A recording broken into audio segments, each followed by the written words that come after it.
अपने जवानी के आलम में स्वर्गीय रामदेव गुरु जी गावत रहन कैसे ओहो कि गवना कराए पिया कि गवना कराए पिया अरे घर बैठवले अरे अपने कोई लड़ा गदरी अरे नीलमोही दगा दई के अरे नीलमोही दगा दई के अरे भागल रे नीलमोही दगा दई के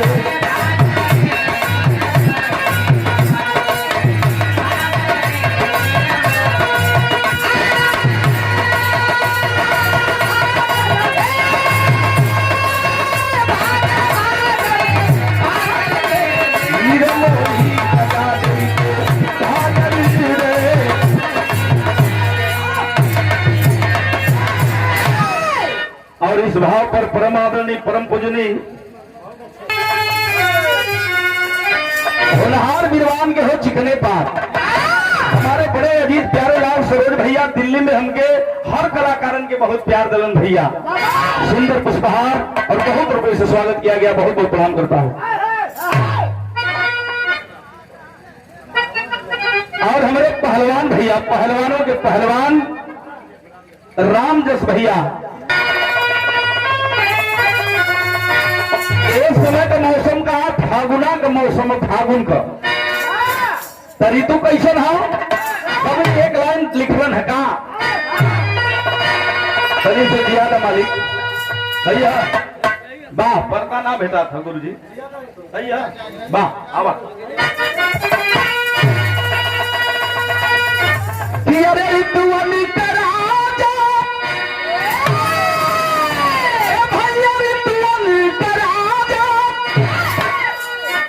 अरे तू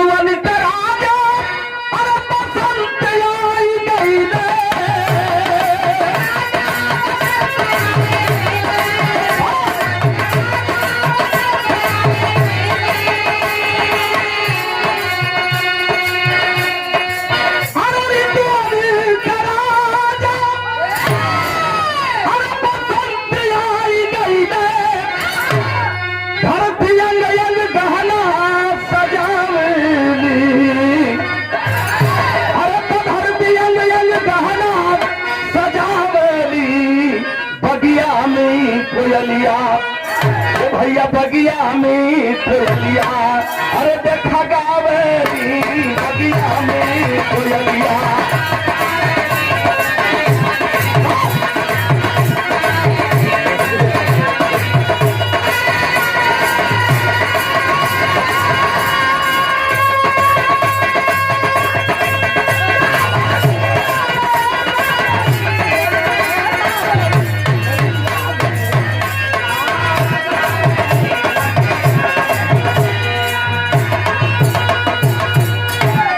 सरस